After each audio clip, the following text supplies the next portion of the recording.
Bismillahirrahmanirrahim. Assalamualaikum warahmatullahi wabarakatuh. Alhamdulillahi rabbil alamin. Hamdan katsiran thayyiban barakan fi kama yuhibbu rabbuna wa yardah. Wa asyhadu an la ilaha illallah wahdahu la syarika lah. Wa asyhadu anna Muhammadan abduhu wa rasuluh. Allahumma salli ala nabiyyina Muhammad wa ala alihi wa man tabi'ahum bi ihsan ila yaumiddin. Allahumma inna nas'aluka ilman nafi'a wa rizqan thayyiba wa amalan mutaqabbala. Allahumma inna na'udzubika min zawali ni'matik wa tahawuli afiyatik wa fujaati nikmatik wa jami'i sakhatik. Allahumma inna nas'aluka ilman nafi'a wa rizqan thayyiba wa amalan mutaqabbala. Puji syukur kita panjatkan pada Allah. Salawat dan salam mugi-mugi tercurah pada junjungan kita Nabi besar Nabi Agung Muhammad sallallahu alaihi wasallam. Baik Bapak Ibu sekalian, kita malam hari ini lanjutkan lagi penguasaan malam Selasa yang kita rutinkan dengan mengkaji Kitab Riyadhus Shalihin karya Imam Yahya bin Syarif An-Nawawi. Kali ini kita masih dalam pembahasan iktisad fit ta'ah. Sederhana atau pertengahan dalam melakukan ketaatan. Ada hadis yang kita telah baca terakhir 143. Sekarang 144. Hadis 143 membicarakan ada orang yang ingin sholat malam terus menerus tanpa waktu istirahat malam. Kemudian ada lagi orang yang kedua melakukan puasa setiap hari tanpa juga ada waktu untuk tidak puasa. Dan yang ketiga, ada yang gak mau menikah, ya kan? Ada yang gak mau menikah, pingin bisa konsen ibadah. Kemarin salah satu pelajaran yang bisa kita ambil, intinya kalau seorang itu meninggalkan menikah karena dianggap sebagai suatu ibadah, tadayyunan dianggap sebagai suatu ibadah, maka itu termasuk dalam bid'ah karena tidak disyariatkan. Baik, sekarang kita lihat hadis 144 dan 145. Pak Nasir. Bismillahirrahmanirrahim. Dari Ibnu Mas'ud radhiyallahu anhu bahwa Nabi sallallahu alaihi wasallam bersabda, binasalah orang-orang yang keterlaluan. Beliau mengulangi sampai 3 kali. Hadis riwayat Muslim. Mutanatti'un. Mutanatti'un.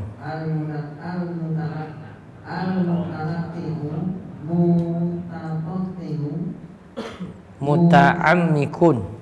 Mutanatti'u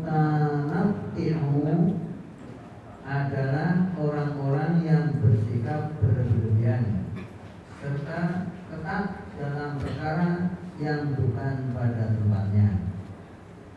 Baik. Mutanatti'un itu orang yang berlebih-lebihan. Maka di sini dicela halakal mutanatti'un, halakal mutanatti'un, halakal mutanatti'un. Diulang oleh Nabi SAW 3 kali. Celakalah orang yang berlebihan, celakalah orang yang berlebihan, celakalah orang yang berlebihan. Apa faedahnya di sini? Yang pertama,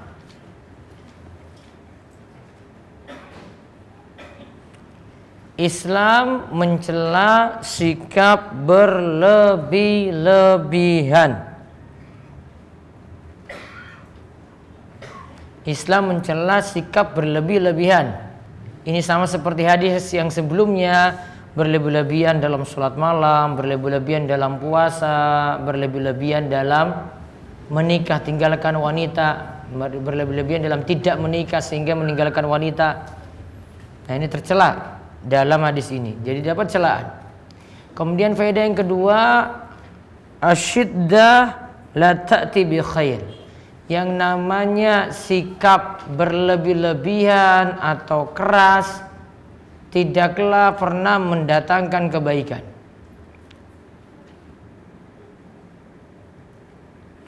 Sikap keras berlebih-lebihan, sikap keras dan berlebih-lebihan tidaklah pernah mendatangkan kebaikan.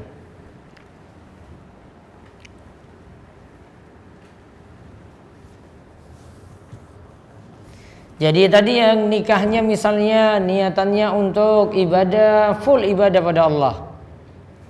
Namun dia itu tidak menikahnya, niatannya full ibadah pada Allah. Maka sejatinya tidak mendatangkan kebaikan dan tidak mungkin dia dapat kebaikan nanti setelah itu. Pasti ketika syahwatnya itu butuh untuk tempat pelampiasan yang halal, ya, dia cari-cari. Masih butuh juga untuk menikah. Kalau tidak, dia lampiaskan pada sesuatu yang diharamkan. Ya, dia lampiaskan pada sesuatu yang diharamkan. Kemudian faedah lagi yang ketiga, Islam itu agama pertengahan atau sederhana dalam ucapan maupun perbuatan. Islam itu agama sederhana atau pertengahan dalam ucapan maupun perbuatan. Jadi dalam ucapan berkata yang manfaat saja, yang baik-baik, tidak berbicara kasar, tidak berbicara untuk tujuan supaya mendapatkan sesuatu. Ya, dia bicara apa adanya. Enggak jamaah di masjid, dicatat jamaah? Catat enggak? Dicatat. Sesuatu karena uang gitu, tidak. Dia bicara apa adanya. Juga tidak berbicara keras, namun mengatur di sini. Termasuk juga dalam menyampaikan sesuatu perlu diatur. Kadang perlu dijawabnya itu tegas, kadang perlu lihat kondisi. Ada yang bisa nerima langsung, ada yang tidak bisa nerima. Lihat kondisi orang masing-masing. Dan bapak itu kalau dakwah itu harus tahu kayak begitu. Lihat kondisi orang yang didakwahi. Kemudian kita lihat langsung hadis 145. Agama Islam agama yang mudah.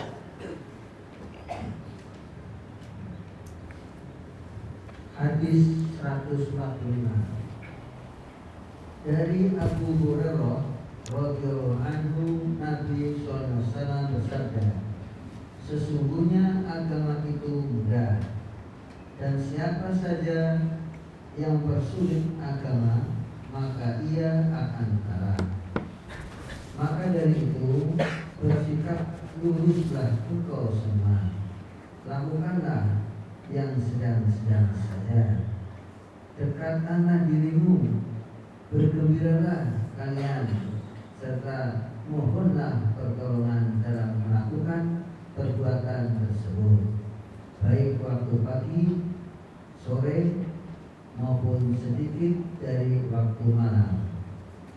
Hadis Bukhari. Dalam riwayat Imam Bukhari lainnya disebutkan, berlaku luruslah, lakukanlah yang sederhana, dekatkanlah dirimu, dan pergunakanlah waktu pagi, sore, serta sebagian di waktu malam. Berbuatlah sederhana, niscaya engkau semua akan sampai pada tujuannya. Sabdanya, ad-dinu itu dirofakkan karena menjadi naibul fa'il atau objek, yaitu maf'ul atau objek yang tidak disebutkan fa'ilnya. Ada pula yang meriwayatkan secara dinasabkan. Ada yang meriwayatkan dengan lafaz la yusaddadina ahadun. Artinya tidak seorang pun yang hendak bersikap keras dalam beragama. Kata Rasulullah SAW, illa ghalabahu, artinya melalaikan, melainkan agama itu mengalahkannya, yakni bahwa agama tadi mengalahkan orang itu, dan dengan sendirinya orang yang bersikap keras itu akan lemah untuk menghadapi agama tersebut karena banyaknya jalan kebaikan di dalam agama. Cukup? Masih ada lagi? Masih banyak. Toib. Sampai situ saja. Itu cuma keterangan kosakata. Baik. Dari Abu Hurairah radhiyallahu anhu, ia menyatakan, innad dina yusrun. Sesungguhnya agama Islam adalah agama yang mudah. Wala yushaddad din illa ghalabah. Dan orang yang menyusah-nyusahkan diri, tentu saja dia yang akan kalah. Fasaddidu, lakukanlah sesuatu itu dengan sempurna. Kemudian waqaribu, kalau tidak bisa sempurna, dekatilah yang sempurna. Wa abshiru, dan berikanlah kabar gembira. Wasta'inu bil ghadwati warauhati wa syai'in minad dulja. Lantas minta tolonglah ketika pagi hari, ketika petang hari, dan sebagian dari waktu malam. Dalam riwayat yang lainnya disebutkan, saddidu, lakukanlah sesuatu yang sempurna. Kemudian waqaribu, jika tidak mampu sempurna, maka dekatilah yang sempurna atau dekatilah yang ideal. Waktu waruhu, lakukanlah pagi hari, sore hari, wa syai'un minadulja, dan sebagian dari malam hari. Al-qasda, lakukanlah yang sederhana atau pertengahan tabulugu, maka engkau pasti akan mencapai tujuan. Faedah yang bisa kita ambil yang pertama, Islam dibangun di atas kemudahan.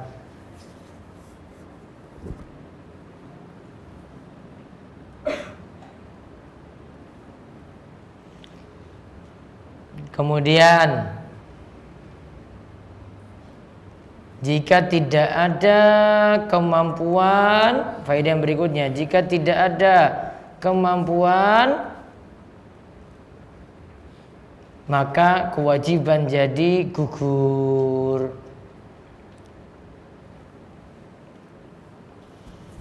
Ada suatu kaidah yang para ulama sebut, la wajiba ma'al ajzi. Kaidah la wajiba ma'al ajzi. Tidak ada kewajiban ketika tidak mampu. Saya ulang, tidak ada kewajiban ketika tidak mampu. Bapak ibu-ibu kalau sholat wajib asalnya berdiri, kerjakan sholatnya asalnya berdiri. Namun ketika tidak mampu, boleh kerjakan sambil apa? Duduk. Kalau tidak mampu duduk, berbaring. Ya, bisa terlentang. Lihat kondisi berarti. Maka kewajiban berdiri jadi gugur, dan nanti ada syariat yang punya pengganti. Tidak mampu yang wajib tadi, ada penggantinya. Maka digantikan ketika itu. Itu namanya tidak ada kewajiban ketika tidak mampu. Haji wajib atau tidak? Haji wajib bagi siapa? Ya mampu. Maka kalau tidak mampu, tidak wajib. Nonton aja kalau begitu. Iya kan? Mau gimana lagi coba? Ada nggak amalan pengganti haji? Apa?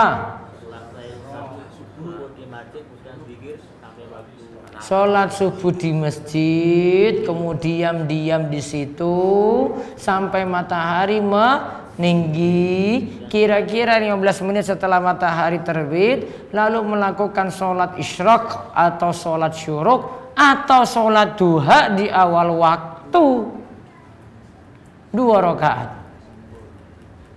Maka pahalanya apa? Mendapatkan haji dan umroh yang sempurna.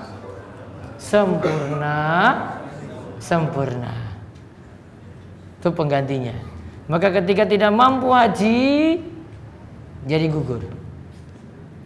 Sama umroh juga demikian.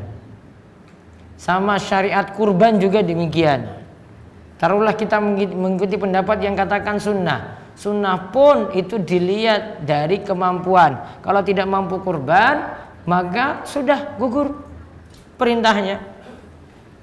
Tidak disuruh kurban, tidak dipaksakan juga kurban. Sama juga untuk akikoh. Akikoh lihat kemampuan enggak? Lihat enggak? Iya. Maka ketika tidak mampu, jadi gugur sunnahnya. Dan rata-rata kita ini belum diakikoi. Entah enggak mampu atau tidak tahu hukum. Betul? Semua sudah diakikoi? Waktu kecil? Belum kan? Iya belum. Terus solusinya gimana coba? Berusaha akikoi diri sendiri, tidak perlu.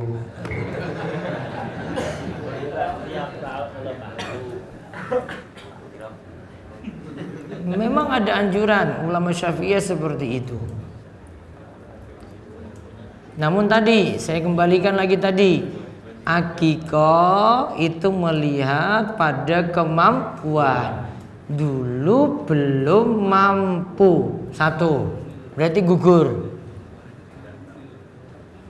Alasan yang kedua, tidak tahu. Ya wes, sudah lewat waktunya. Karena akikah itu dilakukan hari ke-7. Tidak mampu hari ke-7? 14. Enggak mampu 14? 21. Enggak mampu 21? 28. Enggak mampu 28? 8. Enggak mampu 8? Ya wes dah. Enggak usah. Ya, sebagian ulama katakan seperti itu, dilipatkan 7 terus. Dalam mazhab Syafi'i batasannya sampai dewasa. Kalau setelah dewasa kok belum diakikoi, maka gantinya itu adalah anak tersebut yang mengakikoi dirinya sendiri. Namun pendapat yang tepat ini juga tidak perlu, karena tidak ada dalil khusus. Berarti kesimpulannya tidak perlu akikoi diri sendiri. Pertanyaan selanjutnya, boleh enggak kurban namun belum akikah? Boleh atau tidak kurban namun belum diakikoi? Atau mau digabungkan? Atau cuma milik kurban saja? Bingungnya. Bisa pilih tadi apa? Digabungkan. Atau sudah akikah nggak usah lagi, milik kurban saja.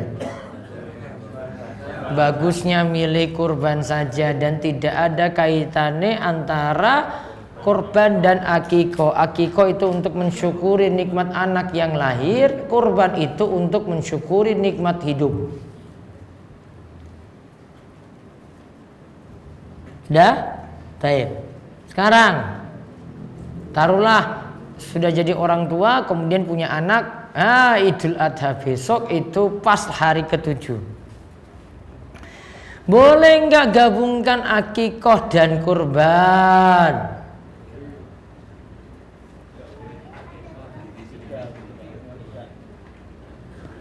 Ini pas ini hari ke-7-nya, ini hari ke-7 pas Idul Adha. Boleh nggak dia mau kurban dengan akikoh namun niatannya digabung saja dengan 1 ekor kambing?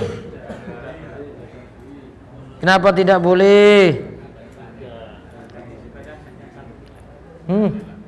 Enggak, ini anaknya baru lahir pas dengan hari kurban. Hari ke-7-nya pas dengan hari kurban. Boleh enggak ini si bapak ini mau akikoi anaknya plus sudahlah saya niatkan kurban karena pas Idul Adha. Kenapa enggak boleh? Mana dalilnya?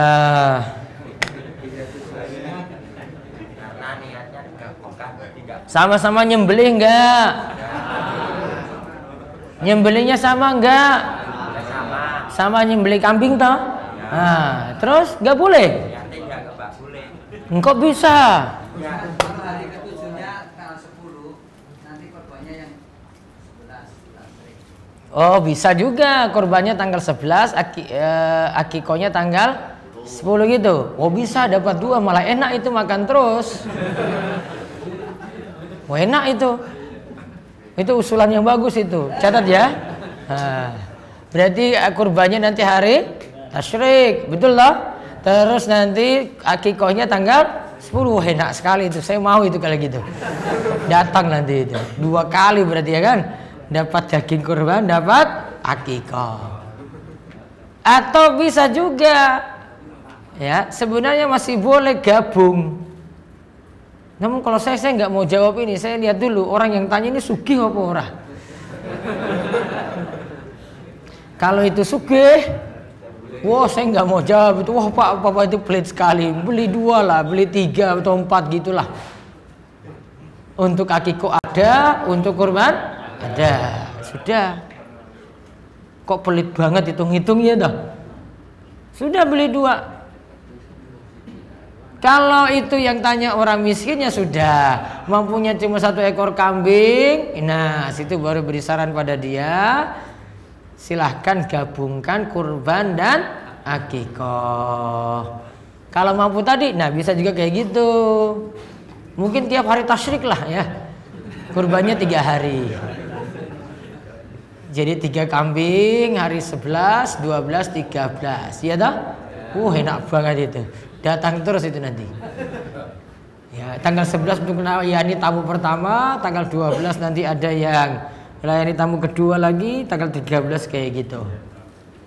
Intinya masih boleh digabungkan niat kurban dan akikoh. Karena apa? Sifat ibadahnya sama. Sama-sama apa? Sama-sama penyembelihan hewan. Sama seperti kita boleh gabungkan sama-sama sholat sunnah. Tahiyatul masjid 2 rakaat digabungkan dengan rawatib, juga ada di situ sholat sunnah wudu. Boleh atau tidak? Boleh. Kenapa alasannya boleh? Karena masih sama-sama sholat sunnah. Paham? Ya alhamdulillah. Gitu ya. Taib. Jadi kembali lagi tadi. La wajiba ma'al ajazi, tidak ada kewajiban ketika tidak mampu. Maka kalau ibadah tidak mampu nggak dipaksa. Tidak mampu berdiri, ganti duduk. Tidak mampu puasa saat itu karena sakit, nanti qadha. Ya kan? Dan ada ibadah yang punya kaitannya dengan istita'ah, kemampuan. Ada kemampuan finansial situ juga. Maka yang tidak punya kemampuan gugur. Seperti tadi saya contohkan, kurban. Terus apa lagi? Haji. Terus apa lagi? Akikoh. Lihat dari kemampuan itu. Ya, kurban, haji, akikoh itu lihat dari kemampuan. Bagi yang mampu silakan jalankan, yang tidak mampu, tidak masalah tidak jalankan. Tidak dibebani. Inna dina yusrun. Dalilnya tadi, agama Islam itu membawa kemudahan. Jadi nggak dipaksakan. Contoh misalnya ini, akikoh itu untuk anak laki-laki yang lahir berapa ekor kambing? 2. Terus kalau perempuan 1. Seandainya bapaknya cuma mampu beli 1 ekor kambing untuk anak laki-laki yang lahir, boleh atau tidak? Boleh. Bahkan ada dalilnya, Nabi SAW pernah mengikoi Hasan dan Husain kabshan, 1 kambing 1 kambing. Berarti masing-masing mereka 1 kambing 1 kambing. Berarti masih boleh. Walaupun ada riwayat yang lainnya ditambahkan lagi, yang si Hasan 1 tambah lagi Husain 1 jadinya 2. Namun dari sini saya sudah menunjukkan bahwasanya masih boleh akikoh dengan 1 ekor 1 ekor. Padahal ini laki-laki dengan laki-laki.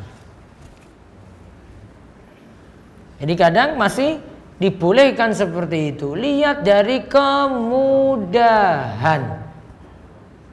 Ya, lihat dari kemudahan.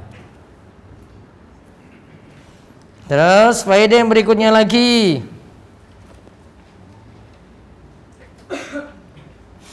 Hadis ini menunjukkan dilarang berlebihan dalam ibadah karena dapat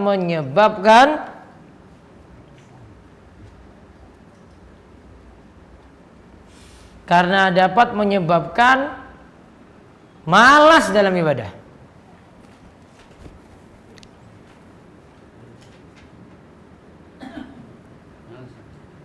Ujung-ujungnya nanti apa? Malas. Kita terlalu paksakan diri terus terforsir habis. Satu kondisi jadi futur, jadi malas untuk ibadah. Karena ibadahnya awalnya dipaksa, wah harus berlebihan seperti itu. Makanya Nabi SAW katakan tadi, wala yushaddad din illa ghalabah. Yang mempersusah diri, dialah yang nanti akan kalah, KO sendiri. Contoh, ini bagi yang ingin puasa Daud. Puasa Daud artinya apa? Sehari puasa, sehari tidak. Nah mungkin puasa Daud, lihat kondisi, kemampuan. Jangan sampai karena puasa Daudnya rajin, malah yang penting-penting atau kewajibannya jadi malas. Untuk sholat 5 waktu malas-malasan. Untuk pekerjaan kantornya jadi lemas, jadi malas dikarenakan puasa Daud. Jadi lihat keadaan. Jangan terlalu berlebihan. Contoh lagi Nabi SAW itu sarankan bagi yang ngantuk berat, baiknya tidak sholat malam.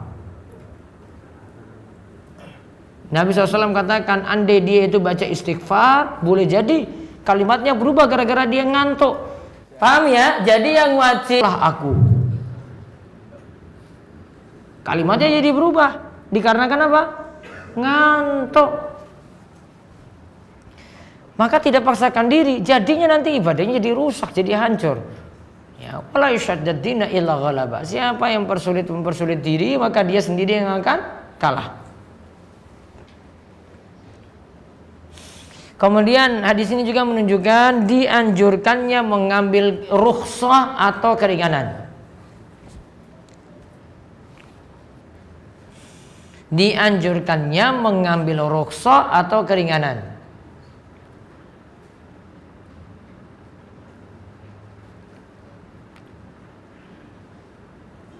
Contoh dalam sholat.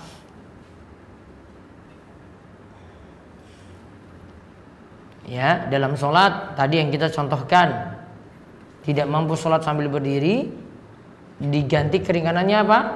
Sholat sambil duduk.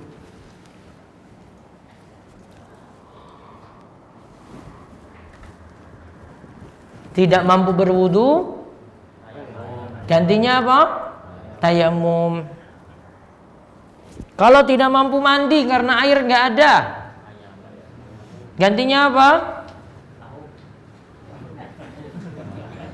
Ya Rab, Raisa ya Rab. Apa gantinya? Nggak bisa mandi, air nggak ada. Gantinya apa? Ini mandi besar ini, maaf, ini mandi besar, mandi junub. Gantinya apa? Tayamum. Tata caranya sama? Tayamum karena tidak bisa wudu dengan tayamum karena tidak bisa mandi junub sama? Tata caranya?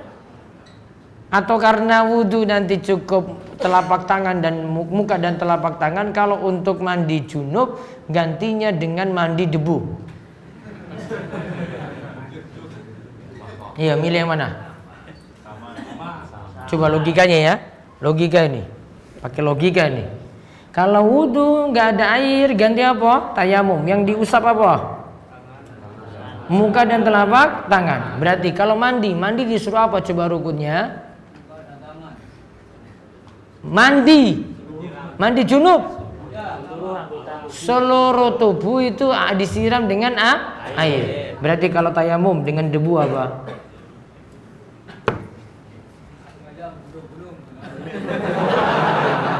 Berarti gulung-gulung di tanah. Ini yang dulu pernah saya ceritakan, hadis Ammar bin Yasir.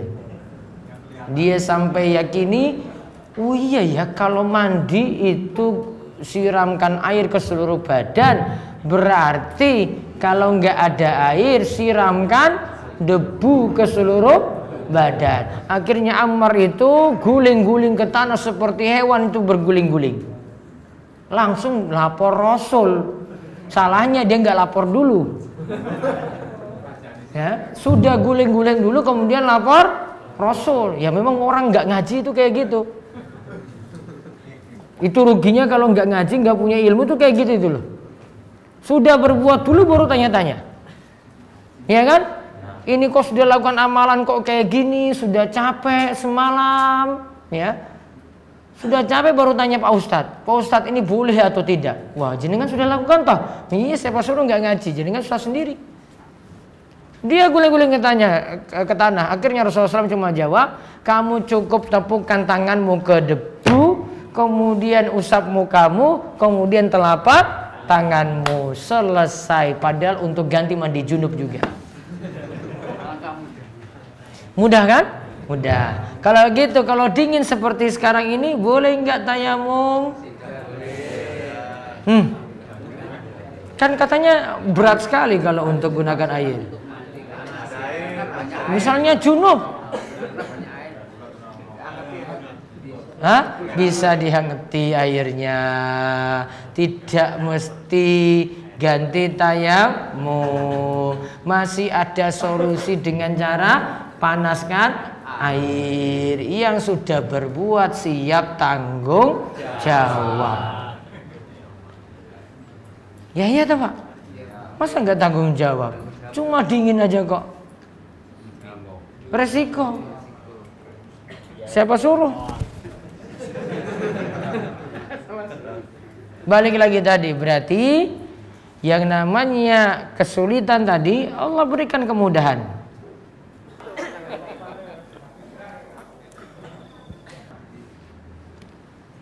Ada orang itu yang seharusnya dia masih boleh tayamum karena kondisi dia sakit.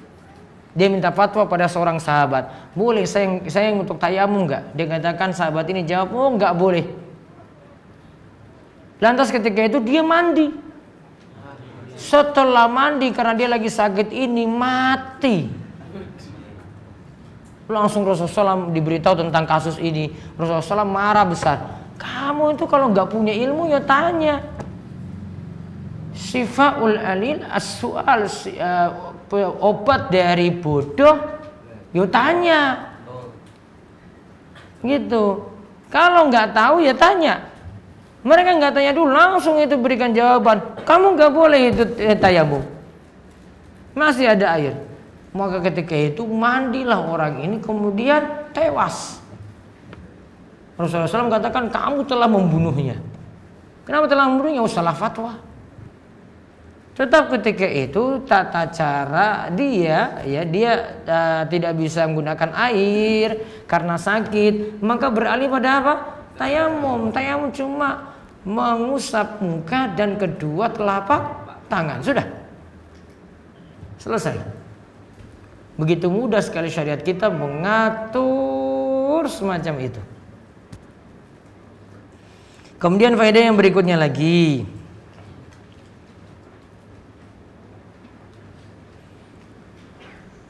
Kerjakan suatu amalan hendaklah dengan sempurna.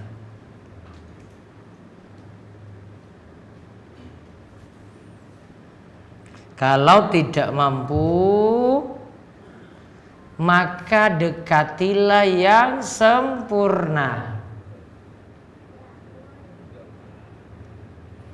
Kalau tidak mampu, maka dekatilah yang sempurna. Contoh misalnya kita kalau saat sholat, mau berdiri nggak? Mampu dia berdiri. Ya, mampu dia berdiri. Namun berdirinya kadang harus megang, misalnya kalau di rumah sakit itu, di sini ada pegangan seperti besi untuk dia itu berdiri. Kalau dibiarkan dalam keadaan sakit seperti ini, nggak pegang kayak gitu, bahaya bagi dia. Maka dia sholat berdiri. Namun berdirinya tidak dekati sempurna, berdirinya tidak sempurna, maka minimalnya dekati sempurna. Tetap berdiri walaupun dengan cara pegangan satu tangan di situ. Yang penting tetap berdiri. Berdiri dalam sholat wajib, sholat fardu, hukumnya rukun, masuk dalam rukun sholat. Berdiri dalam sholat fardu, sholat wajib itu masuk dalam rukun sholat. Berarti kalau tidak berdiri padahal mampu, sholatnya batal. Padahal ini masih bisa punya uzur sebenarnya, masih bisa untuk duduk, namun dia ingin dekati sempurna. Maka ini yang dimaksudkan dalam hadis ini. Kalau bisa kerjakan yang ideal. Kalau tidak mampu, yang mendekati ideal. Yang dekat ideal yang mana? Ideal itu sempurna. Awalnya lakukan sempurna dulu. Kalau tidak mampu maka apa? Dekati yang sempurna. Mau lakukan usaha juga demikian. Berusaha dulu, ideal dulu. Ya, itu dipaksakan dulu ideal. Kalau tidak mampu karena ada sebab-sebab, baru dekati yang ideal. Fasaddidu wa qaribu. Ya, lakukanlah sesuatu itu sempurna. Kalau tidak mampu maka dekatilah yang sempurna. Kemudian faedah yang lainnya lagi.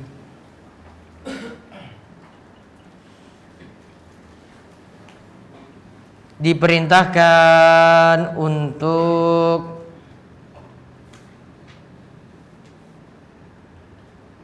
beramal. Diperintahkan untuk beramal pada pagi,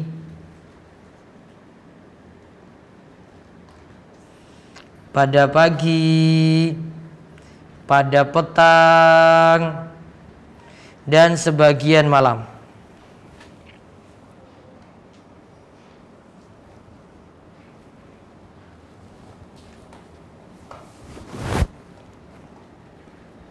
Jadi ada ibadah-ibadah yang dilakukan pada waktu-waktu tersebut. Pada pagi hari, pada petang hari, kemudian malam.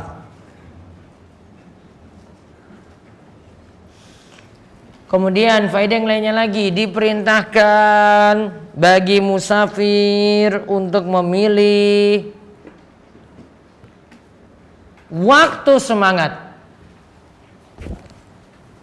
Waktu semangat untuk bersafar.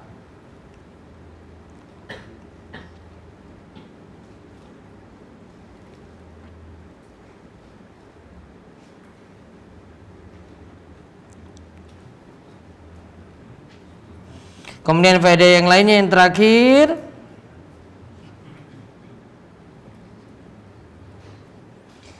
kita diperintahkan bersederhana dalam ibadah dan kita akan mudah sampai pada tujuan. Dan kita akan mudah sampai pada tujuan. Namun kalau kita paksakan diri langsung berat, maka cepat futur. semangatnya itu jadi berkurang karena terlalu paksakan. Namun kalau kita sedang saja, contoh ini misalnya sholat malam itu minimal berapa rakaat? 2. Dia kerjakan 2 saja. Witir 1, dia kerjakan 1 saja. Namun ini istimror, dia lakukan istiqomah terus. Itu namanya sederhana. Dia memperhatikan kondisi.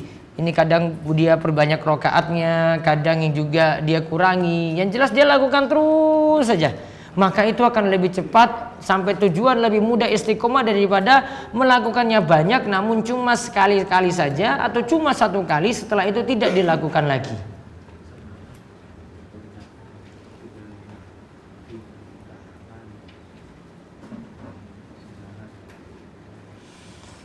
Wallahu a'lam bishawab, sampai pada hadis keberapa tadi? 145. Pengumuman untuk minggu depan libur 1 kali tanggal 8 Zulhijjah ya, malam 9. Karena kami sendiri mau persiapkan kurban. Ya, para jamaah juga pasti banyak rapat dan mau persiapkan kurban. Monggo jika ada yang ingin bertanya. Langsung ya. Ya. Assalamualaikum warahmatullahi wabarakatuh. Waalaikumsalam warahmatullahi wabarakatuh. Yang pertama yang perlu kami tanyakan terkait dengan masalah soft sholat. Tadi saya di pengajian itu kaget karena ibu-ibu shopnya obah. Jadi biasanya yang depan penuh, sekarang yang depan hanya 5 orang. Yang belakang penuh, tapi pintunya di belakang. Katanya, memang dalam hadis saya membuka di kitab Al-Autar itu disebutkan sebaik-baik shop laki-laki adalah di depan dan seburuk-buruk shop laki di belakang. Sebaik-baik shop wanita di belakang dan seburuk-buruk di depan. Dan saya tanyakan yang perempuan, Ustaz. Karena seperti ini, musola ini, saya kan biasanya di sini. Ibu-ibu kan di situ. Pintunya ibu-ibu di belakang. Kalau nanti belakang penuh, pintunya kan nggak bisa untuk 5. Yang depan masih kosong, shopnya hanya 2 orang. Nah, lewat samping berarti. Nah, samping itu untuk laki-laki. Lalu lebih baiknya saya minta penjelasan seperti apa yang terbaik. Yang dinamakan yang terbaik shop perempuan di belakang itu maksudnya apakah di Serambi, apakah masjid itu sudah didesain itu khusus perempuan, itu khusus laki-laki. Kalau seperti ini terbuka ini, bagaimana shop perempuan yang terbaik? Apakah mepet di belakang pintu sana? Yang shop kedua di depannya, kalau ada yang nyusul nanti lewat sini atau lewat sana melipir, itu mohon penjelasan Ustaz. Kayak yang jelas khairu suhufin nisa akhiruha. Shop terbaik untuk perempuan itu adalah dari yang paling belakang. Ini berlaku kalau tidak ada pemisah laki-laki perempuan. Namun kalau sudah terpisah, misalnya perempuan itu kayak di ruangan sendiri, pintu masuknya sendiri, gak campur dengan laki-laki. Ya, ini misalnya ruangan ini laki-laki, putri di belakang sana tapi ruangan sendiri. Ya, putri di belakang sana tapi ruangan sendiri, khusus untuk ibu-ibu. Laki-laki nggak boleh lewat situ juga. Maka kalau kasusnya pisah seperti ini, boleh ibu-ibu buat dari depan. Karena tidak ada pengaruh lagi godaan. Namun kalau satu ruangan seperti ini, baiknya dari belakang. Tinggal nanti diatur, mungkin agak maju dikit biar nanti ada jalan masuk. Ya kan? Ada space juga kanan kiri, biar nanti ada yang bisa ngisi di depan. Atau ada pintu kanan kiri yang terbuka untuk ngisi depannya lagi. Namun itu nggak wajib. Nggak wajib. Namun baiknya dilakukan. Yang selama dulu itu tuwek-tuwek semua Pak Ustaz. Iya. Tuwek-tuwek juga biasanya ayu-ayu ya Pak. Jadi yang saya maksud itu tetap itu nanti berlaku. Baiknya berlaku juga. Ya. Namun nanti lihat kondisi. Gitu. Contoh kalau sama juga ini di sini juga bukan kayak sholat id sama. Namun kalau sholat id kayaknya tetap orang-orang buat dari depan kok. Karena pisahnya terlalu jauh mungkin kan, laki-laki dan perempuan kan. Namun yang jelas seperti itu cara pengaturannya. Ada lagi? Ya. Waalaikumsalam warahmatullahi wabarakatuh. Bertanya, kalau masalah zikir pagi petang kan ada khilaf di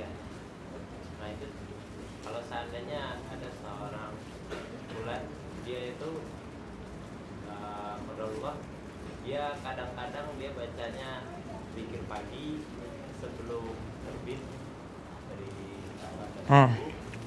terbit, setelahnya dia nggak dapat di waktu itu, akhirnya dia berpindah waktu. Apakah boleh kan atau dia mempertahankan? Boleh. Namun kalau pendapat yang tepat, zikir pagi dari subuh sampai menjelang zuhur. Yang paling tepat. Hah? Yang petang dari ba'da maghrib sampai pertengahan malam. Ini yang lebih tepat. Ya. Saya mau menanyakan tadi, kita harus mendekati sempurna ya, baik dalam sholat. Umpamanya imam itu biasanya itu kalau imam itu sindian kan dari tempat pengimamannya sempit itu. Imam tempat pengimaman atau mihrabnya sempit, ya.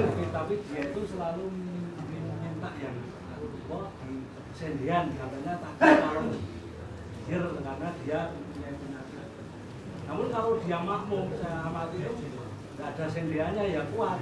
Tapi kebiasaan itu terus sendian terus. Padahal dia itu imami hampir dari subuh sampai isya. Rata-rata itu Masih boleh. nah, solusinya itu gimana itu? Solusinya masih boleh seperti itu. Yang penting berdiri sempurna.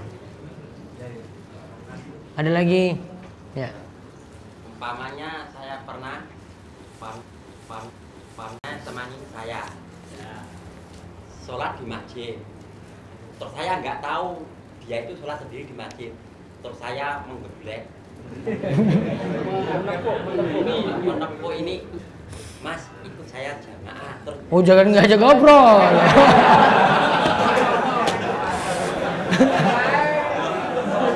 maksudnya ini sendiri baru dapat 1 rakaat. Iya nggak boleh diajak ngobrol. Saya tertinggal. Iya mau imami tepuk aja, nggak usah Pak tak ikut imami. Nggak usah ngobrol. Itu langsung jawab. Sudah itu sudah paham. Nggak paham. Sudah paham. Jadi kan jangan Pak aku melu Pak. Wah jangan. Nggak boleh ngobrol. Ya terima kasih. Iya. Sudah. Ustaz, apakah benar bila dalam majelis ilmu yang isinya hanya akhwat semua, lebih baik membuka cadar atau masker agar lebih akrab dan bisa saling kenal? Tolong nasihatnya Ustaz, karena kata istri saya, akhwat yang ada di atas kajian ini banyak yang tidak membuka masker atau cadar. Jadi susah buat kenalan atau nyari dapat teman baru. Ya mungkin karena khawatir nanti banyak yang ngintip-ngintip ya Bu ya tutup. Namun kalau aman-aman saja silahkan untuk dibuka lebih bagus. Apakah ada tuntunannya ketika mau naik haji? Biasanya di kampung saya ada tradisi patungan uang atau sembako dari warga untuk diserahkan ke calon haji ketika berangkat atau pulang haji. Apa tadi nitip apa tadi? Patungan uang atau sembako. Ya sah-sah saja, boleh-boleh saja seperti itu. Mau serahkan dia ketika dia berangkat, kemudian patungan untuk apa istilahnya, bekal dia kan untuk haji, boleh. Tidak ada masalah. Syarat apa saja dikatakan alasan syar'i untuk melakukan poligami? Berat sekali. Hah? Iya, enggak pengalaman, enggak bisa ditanya kayak begini. Tanya aja sama yang pengalaman ya. Mengingat para istri saat ini beranggapan seorang suami yang mau berpoligami hanya beralasan masalah nafsu saja. Mungkin begini, ada laki-laki yang pingin tetapi nggak sadar diri. Ya, istri nilai dia itu tidak punya kemampuan dari sisi finansial untuk membiayai dia 2 orang, namun dia selalu paksa-paksakan diri untuk poligami. Wajar-wajar saja istri protes karena dikhawatirkan akan dilalaikan, gitu aja ya. Jadi harus sadar diri dulu, ngacak dulu gitu. Oh gini ya. Paham ya Bapak ya? Iya ya, ini semua sudah pada nikah. Kalau belum pada nikah tuh saya beri saran nanti itu. Kalau belum pada nikah, pilih laki-laki yang normal-normal saja, standar biasa, nggak usah yang cakep-cakep banget. Kalau cakep-cakep banget itu diincar-incar terus. Jadi cari yang hitam gitu. Wah itu nggak ada yang naksir lagi. Biasa itu. Iya kan? Oh, iya. Ora payu. Adakah amalan setelah sholat tahajud? Yang ada nanti setelah sholat witir. Ada bacaan setelah sholat witir. Apa bacaannya? Allahumma inni Subhanal malikil quddus, subhanal malikil quddus, subhanal malikil quddus, rabbil malaikati war Allahumma inna a'udzu biridhaka min sakhatik wa bi mu'afatika min uqubatik wa a'udzu bika minka la uhsisanan alaik anta kama asnita ala nafsik. Ini ada yang tanya tentang ormas. Enggak jawab. Anda menyukai seseorang, bolehkah berdoa dengan menyebut namanya agar dijodohkan dengan si dia? Ataukah lebih baik minta yang terbaik saja? Minta yang terbaik saja biar nggak nyesel. Sama seperti ada orang mau minta motor lah, gitu ya. Jangan mintanya terlalu detail. Ya Allah, berikanlah saya motor yang warna hitam, yang metik. Kalau yang lain selain itu saya nggak mau ya Allah. Justru kalau kamu minta detail itu akan lebih banyak menyesal kalau diberikan yang lain. Makanya diantara aturan ketika berdoa, baiknya tidak minta secara terperinci. Ya, mintanya global, umum, jawami'ul kalim. Kalimatnya itu ringkas, padat, jelas. Ya, nggak usah minta terlalu rinci. Ada seorang sahabat dengar anaknya itu berdoa, ya Allah, aku minta kepadamu surga, surganya di sebelah kanan, istananya warna hijau. Terus bapaknya tegur, di antara bentuk doa itu ada yang tercela, yaitu iktida'u fid doa, yaitu berlebih-lebihan dalam doa. Itu tadi berlebih-lebihan dalam doa, enggak boleh. Jadi di antara bentuk berlebih-lebihan dalam doa, nah ini tadi sama seperti kita bahas tadi ya. Tadi kan ada bentuk berlebihan ya. Di antara bentuk berlebihan dalam doa adalah meminta terlalu rinci. Jadi kalau minta jodoh, minta saya pada Allah, ya Allah, berikanlah saya jodoh yang terbaik. Sudah. Tanpa nyebut nama. Ya Allah, itu si dia namanya ini. Terus kulitnya ini. Wah, ini detail lagi kayak gitu. Pokoknya yang putih ya Allah, 163 tingginya, mancung, ya. Padahal laki-lakinya biasa tadi, hitam tadi itu padahal. Minta luar biasa. Mbok sadar-sadar diri juga itu, ngacak dulu gitu loh. Ya. Pakai diskon-diskon dalam masalah ini. Kita yang paling bagus agamanya, yang baik agamanya, yang mau taat pada Allah dan suami itu gak diminta, namun minta, wah pokoknya saya minta yang putih, terus tinggi 163, terus mancung, bersih.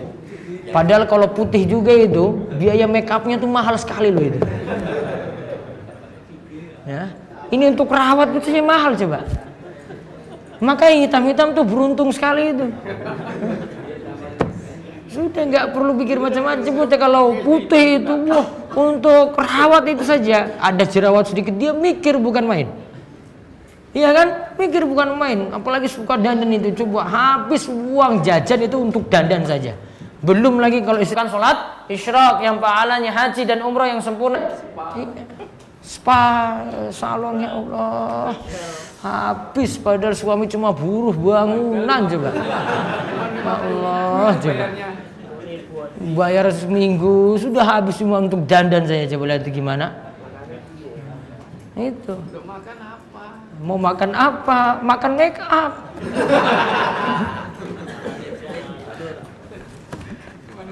Itu. Cukup Ji? Ada pertanyaan lagi? Enggak ada.